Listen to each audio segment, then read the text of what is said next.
let's talk about today's topic, which is it's a slightly different topic from before, but will be very important in the final exam. I'm pretty sure there's going to be an exam question involving this problem. And it's actually not hard, but you need to know how to do it. The idea is to consider antiderivation. We've talked about derivatives to know, we've beaten derivatives to death, we've talked about derivatives all quarter, but we're going to talk about the opposite of derivation. So the idea is the following: an antiderivative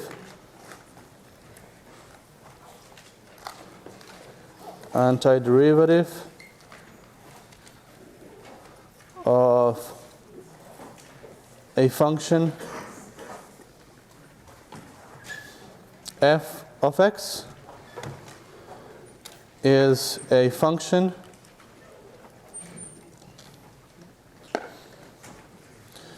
big F of x such that big F of x prime is equal to little f of x. Okay, so look at what we're doing. Normally, we take the derivative and that's it. In this case, we are in a sense, we're doing the opposite of derivation. You see, normally we start with big F and we calculate little f by taking derivation. Now we're doing the opposite. We're starting with little f, we're starting with the derivative, and we want to find out big F. Antiderivative.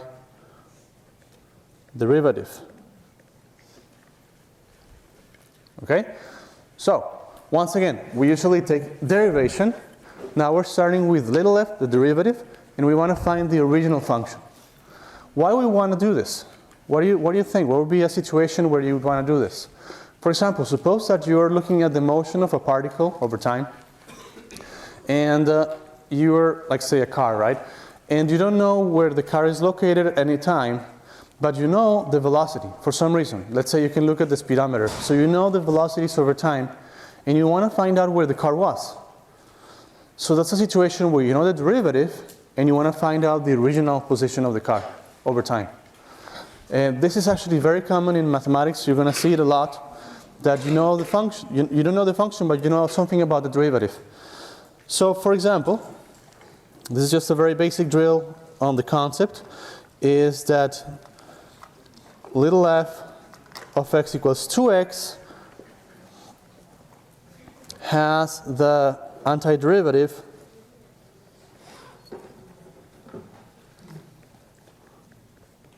okay, so what would be an antiderivative of 2x?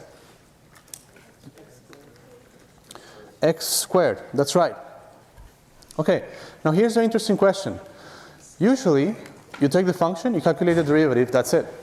Now that we have antiderivative, we can ask, is there only one antiderivative, or is there more than one antiderivative for 2x, for the same function? What do you think? Okay, yes sir? Okay, that's right. So another antiderivative, so you just mentioned there could be a constant adding the original function. For example, another antiderivative is x squared plus, I don't know, plus 4. Okay? And the reason that these two functions are antiderivatives is simply that you have to verify the derivative of x squared is equal to 2x, and the derivative of x squared plus 4 is also 2x. Okay? So we know a lot about derivation. So the verification that something is an antiderivative is easy. You just derive it. But you have to first guess, in a sense, you have to first guess the function, then you verify that it's an antiderivative by derivating it. Okay, so not only does it work with x squared plus 4, but if we add anything to this function, x squared plus anything, it's still going to work, right? It's still going to be an antiderivative. So it turns out there's a lot of antiderivatives. How many do you think there are? So whenever f of x is antiderivative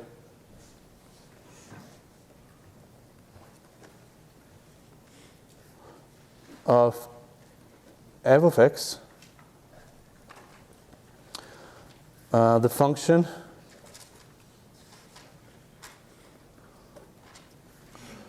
f of x plus c is also an antiderivative.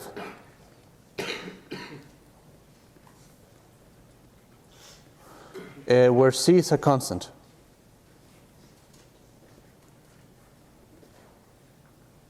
Okay, so let me write two statements. This can be, even though what we're saying is very simple, this can get a little bit tricky. So I'm going to write here two statements. One of them is a function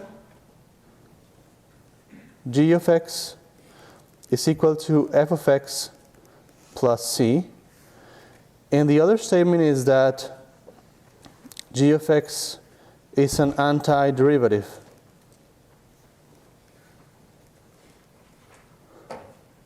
of little f of x. Okay, so what we pointed out is that there is an implication involved in these two statements. One of the two implies the other. What do you think? Which direction goes the implication? If f is an antiderivative, then if g is an antiderivative, then g is f plus a constant? What did we just prove? We showed that if you add a constant and large f is an antiderivative, then that new function, f of x plus c, is also an antiderivative. That's what we showed. Okay? So the implication goes this way. Okay? If big F is an antiderivative of little f, and we write this expression, then this is an antiderivative of little f. Okay? Now, I would like to ask the question, is the opposite also true? Is it also true that if g of x is an antiderivative, then it can be written as big F plus c? Okay? What do you think? Is that true or not? No. Actually, it is. Okay, once again, suppose that big F is an antiderivative of little f. Okay? We just showed that if you add a constant, then it's still an antiderivative. Okay? Now let's suppose that g of x is any antiderivative of little f. We would like to show that g of x can be written as f of x plus constant. So this is going to be I'm going to just dwell into this in detail and write it as a proof of this direction. This means that I'm going to prove this direction of the implication. Suppose that f of x is antiderivative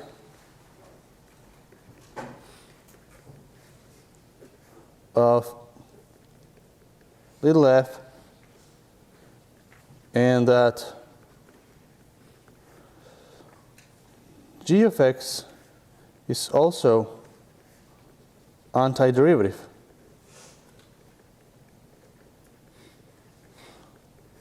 We would like to show that these two functions differ by a constant. Okay, so we know that f prime of x is equal to little f of x because big F is an antiderivative. We also know that g prime of x is little f of x because big F is also an antiderivative. That means that f prime of x is equal to g prime of x. It also means that g prime of x minus f prime of x is equal to 0. Okay? And I can write this as the derivative of the function g of x minus f of x.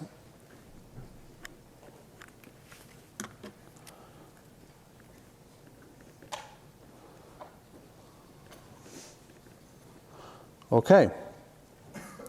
Now, if we have a function and we know that the derivative of that function is 0, then what do we know about the function?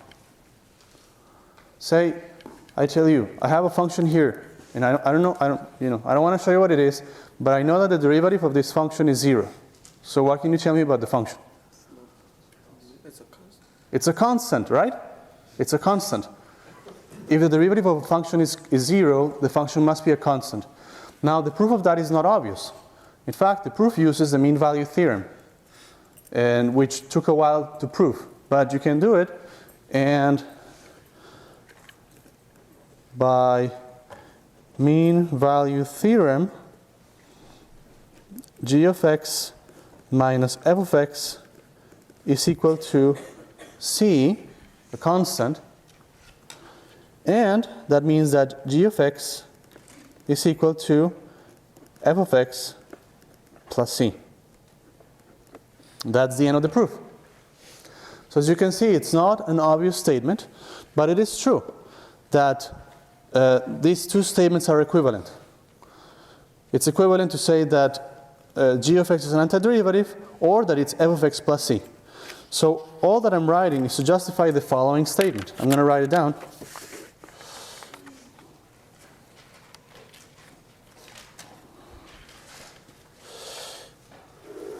It's a theorem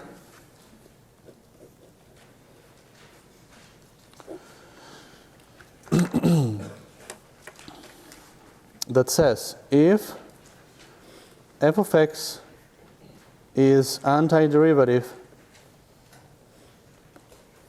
of little f of x, then the most general antiderivative of f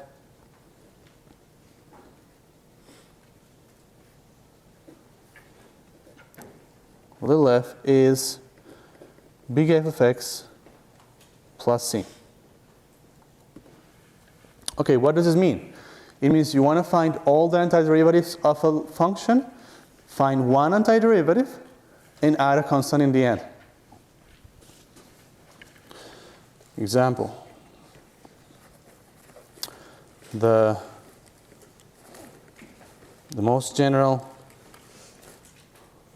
antiderivative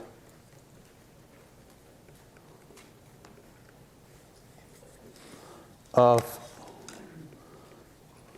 little f is equal to, let's say, 2x plus,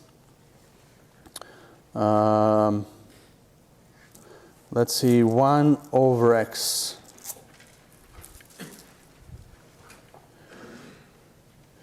Is,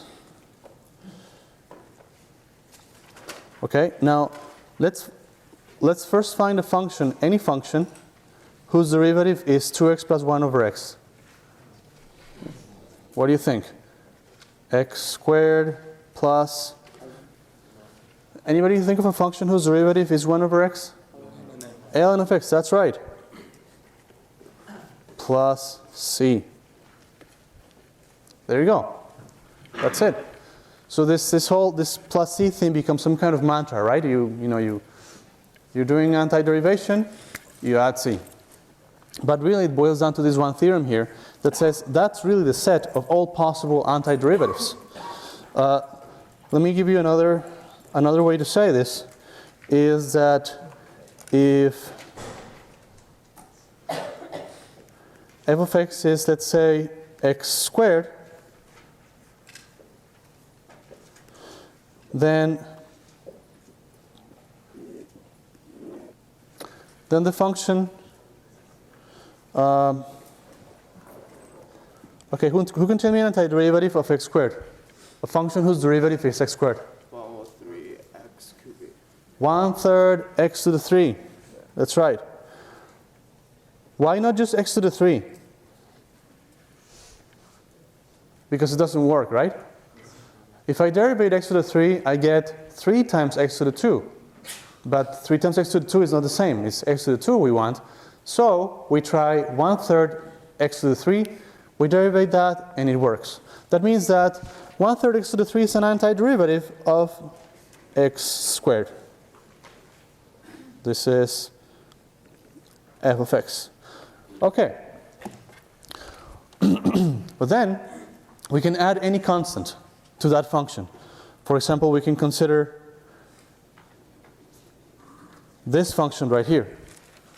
1/3 of x to the 3 plus 1 or something like that. That thing is also an antiderivative because the derivative is equal to x squared. But we can also consider this other function and this other function.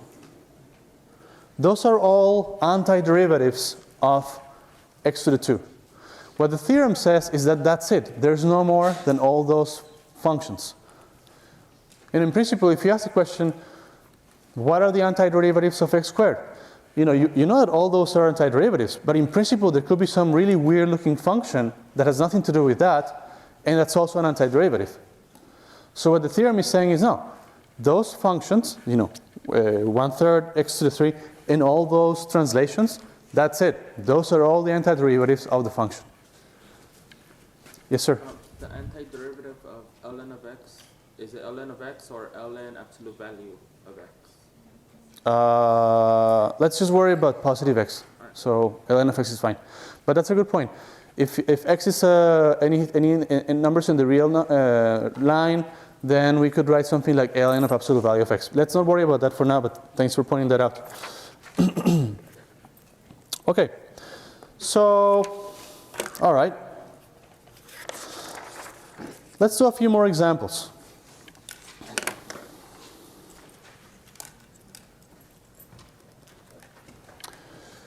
Suppose that little f of x is x to the n. Find the antiderivative of little f. So what do you think?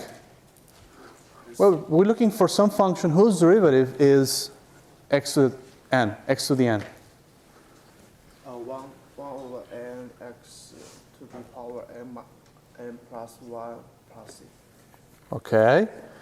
So I hear here this idea 1 over n plus 1 x to the n plus 1. Well, the first thing you might think is x to the n plus 1. Then you say, well, that's probably the antiderivative. Then you try and derivate x to the n plus 1, and it doesn't work. So the derivative of x to the n plus 1 is n plus 1 x to the n. And that's not quite what we're looking for. That doesn't quite do it because we're looking for a function whose derivative is x to the n. So we have to correct by multiplying by 1 over x plus 1. And let's see if that works. 1 over n plus 1. So this doesn't work. But 1 over x plus 1, x to the n plus 1 is equal to 1 over n plus 1 times n plus 1 x to the n, and that's x to the n. So that works. Perfect. Okay, so that's an interesting formula. What is the general antiderivative? That's just one antiderivative. General antiderivative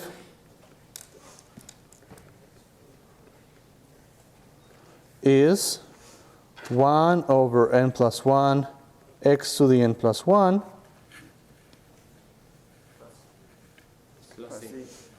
plus c. I say, like, let's say all together, plus c. No. All right, so that's really it. You know, you really need to add constant and you get the general antiderivative. Again, what do I mean by that? It means c can be any constant, for example 5, right? And 1 over n plus 1, x to the n plus 1 plus 5 is an antiderivative of x to the n. You can set the constant equal to 7 or to 0 or to pi or anything you want. Anything you write for that constant, that function becomes an antiderivative of x to the n. Awesome. Let's do another type of example. Find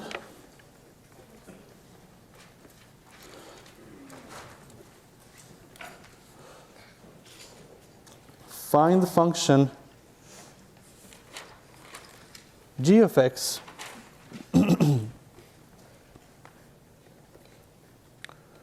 such that g prime of x is equal to x squared plus cosine of x and g of 0 is equal to 5. Okay, great. That looks very different from what we did so far today. Okay, now we don't even have an f, little f, big F. We don't have any of those things. So we need to think it a slightly different way. We are looking for a function g, and we don't know the function g, but we know the derivative. We are given this function, x squared plus cosine x. So we want to take the antiderivative of this function to find g. Okay? So once again, if you know the derivative, we want to find the original function. We find the antiderivative. Antiderivative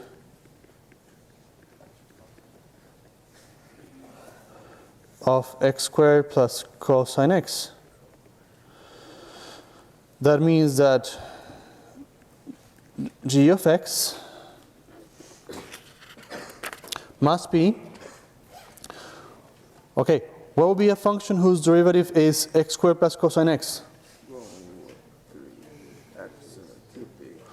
We're going to use this formula we learned over here, right? So it's 1/3 x to the 3, okay, plus, what is a function whose derivative is cosine?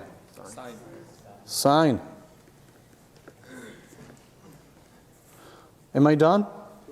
Plus 5. Thank you. Somebody said plus 5. You're jumping ahead. Let's just write plus c for now. Okay? Plus c. Okay. Why is this the antiderivative? Because the derivative of this thing is equal to x squared plus 2x. And when I wrote the plus c, I'm finding the general antiderivative. I'm finding all possible functions that have this as their derivative.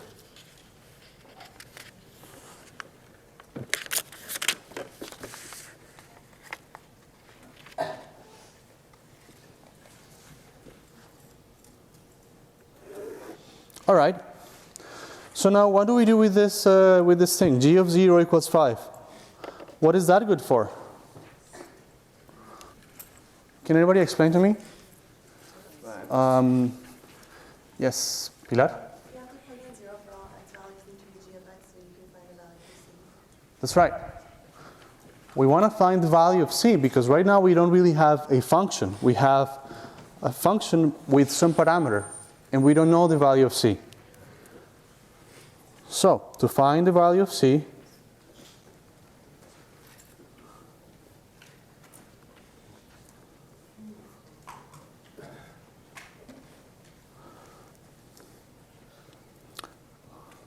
we know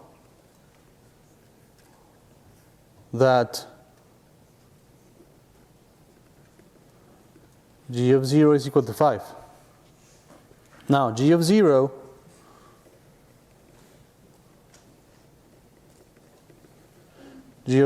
is equal to 1/3 times 0 to the 3 plus sine of 0 plus c. And this is 0, sine of 0 is 0. And so that whole thing is c. So we know that g of 0 is c, and we know that g of 0 is 5. So c is equal to 5. Okay. That means that g of x is equal to 1/3 x to the 3 plus sine x plus 5. And that's it, because we are asked to find the function such that g prime is x squared plus cosine x and g of 0 is 5. And we showed this function has derivative x squared plus cosine x, and it's a 5 at 0. So that's the answer. Okay, does that mean that, I know you guys think in terms of like algorithm, just tell me how to do it and I'll do it. Does that mean that I can always plug in 5 equal to c? No. It really depends on the problem. You really have to do it to find out whether the constant is really 5 or not. For example, I could have asked you, find the function such that g prime is this and g of 1 is equal to 5. If I wrote 1 instead of 0, then I would have to write g of 1 equals 5. G of 1 is some expression here, something like this. And then c would have to be something else. So why don't we try that as an exercise? Suppose instead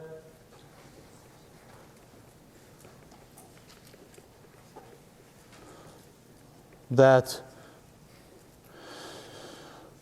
g of, not 1, but g of pi over 2 is equal to 0. So I'm completely mixing it up, right? Now we know this information. So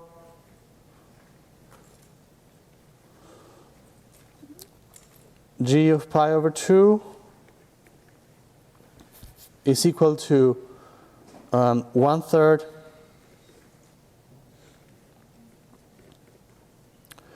pi over 2 to the 3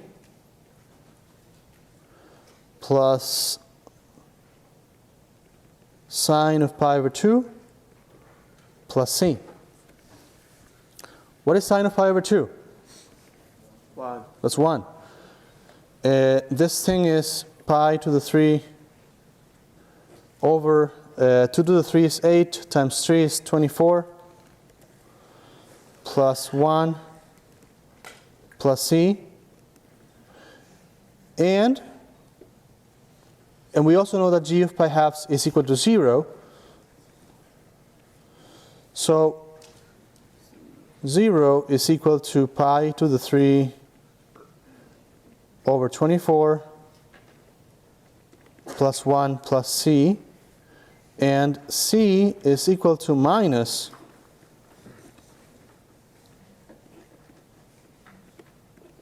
is minus 1. Okay? So you cannot just say, oh, the information I'm given is 5, so I have to plug in c equals 5. You really need to think about the information you're given and find c that's such that it satisfies the constraint.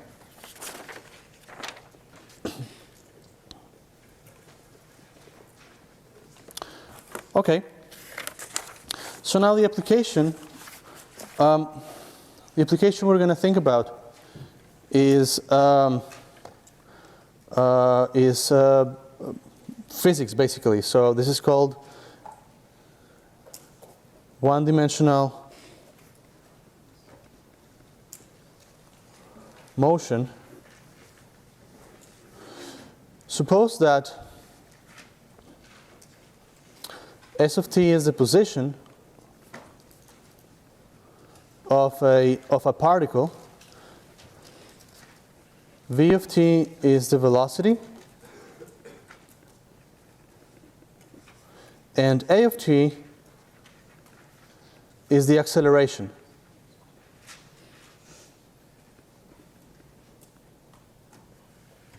Okay, so we know that v of t is the first derivative of t, and a of t is the second derivative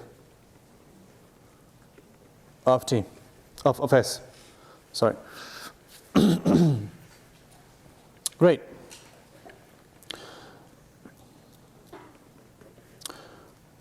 All right, so let's say the acceleration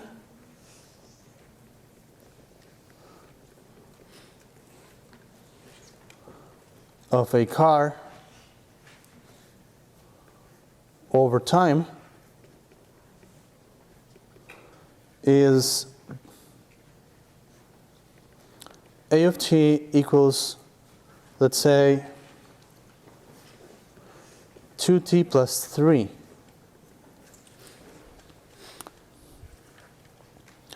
Find the position over time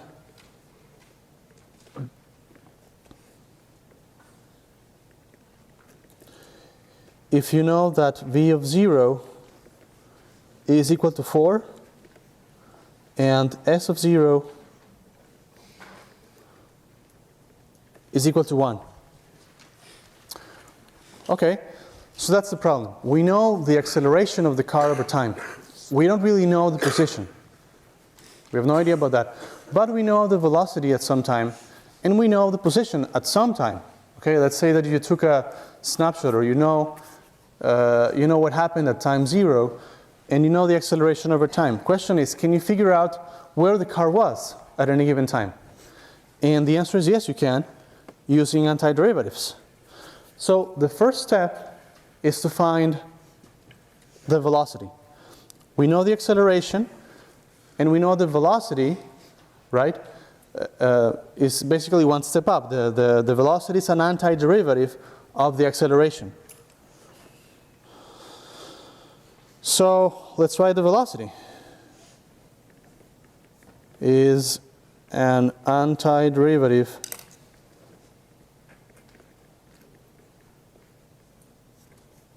of the acceleration. So v of t has to be equal to what? Let's see. So the acceleration is 2t times 3. So we need to find a function whose derivative is 2t times 3. What would that be? T squared plus 3t plus c. All right. You guys in the first row are pretty fast. So let's write this carefully. But now you didn't jump ahead. T squared plus 3t plus c. Remember, this plus c is the karma for today, the mantra. So why do I write this? Well, first, and basically you can do this in your head, okay? We don't have to write it every time, but I do recommend, especially for the final, you verify on the side or by yourselves. Just check the derivative of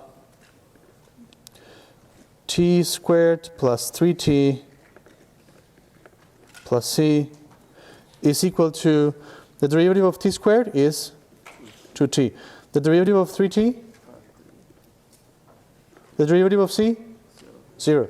So 2t plus 3. It's just a healthy check. Just make sure that you got the right thing, and then move on. So this is the general form for the velocity, but we know the velocity at time 0. We want to find out this constant c, right? Let's try and find the constant.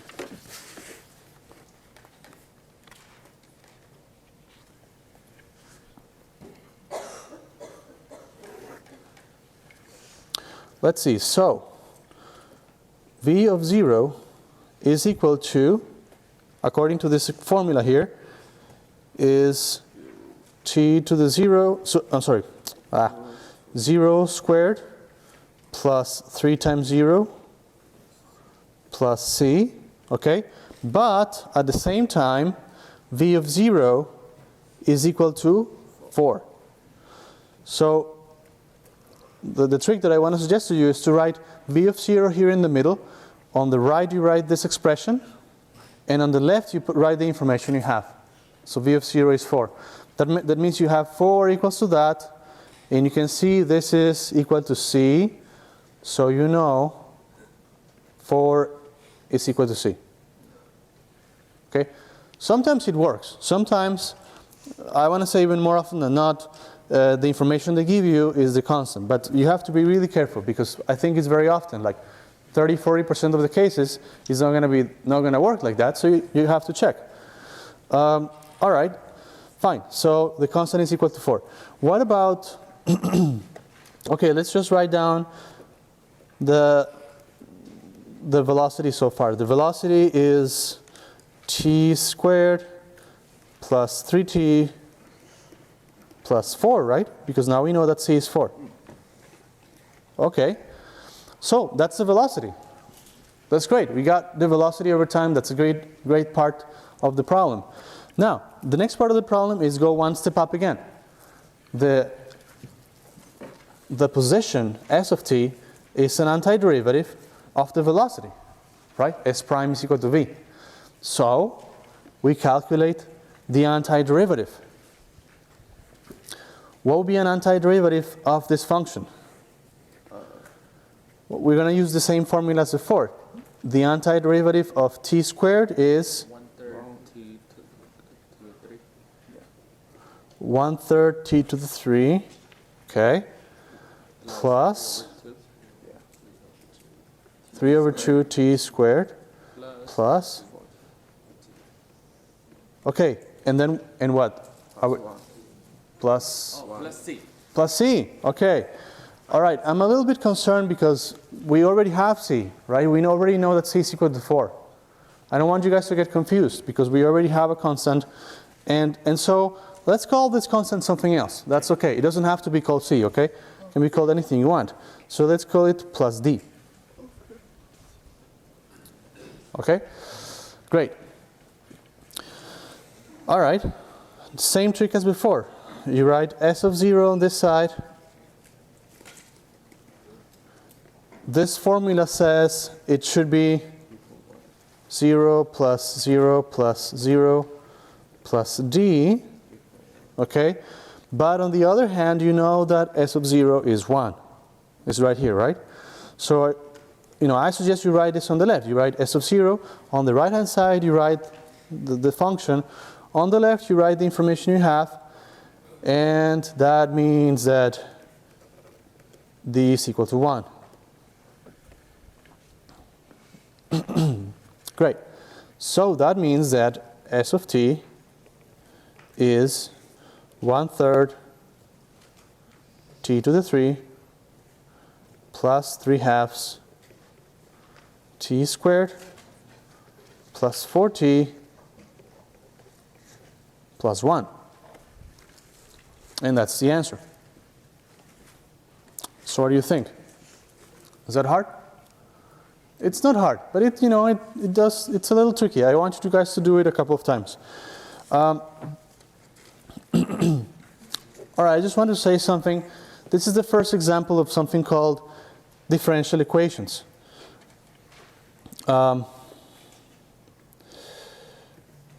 And an equation such as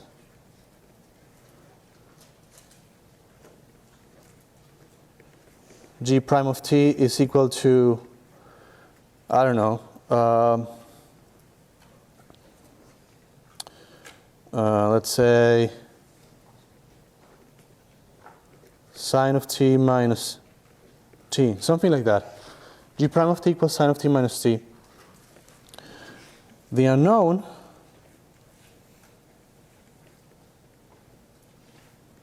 is a function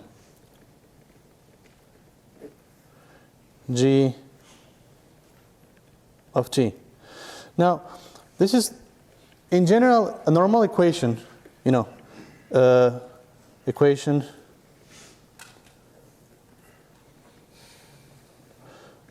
x squared plus sine of x plus 1 is equal to e to the x.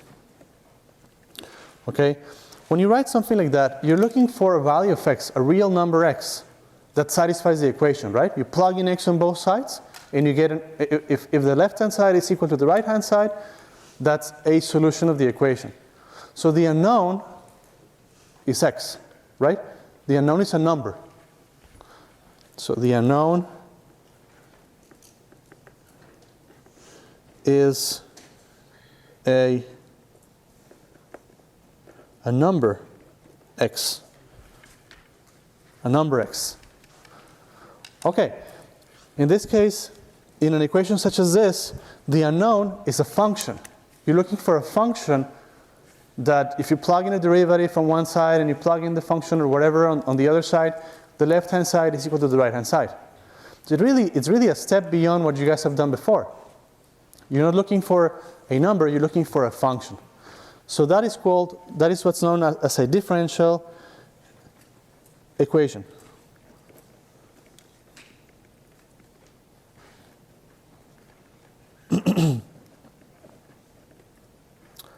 Differential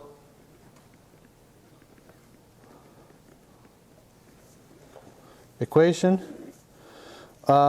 People spend their whole careers studying differential equations. They show up all over the place. You're going to see that, if you study more advanced mathematics, differential equations are very common. All right, that's it. So this is the first, you've been solving already today differential equations. There you go. All right.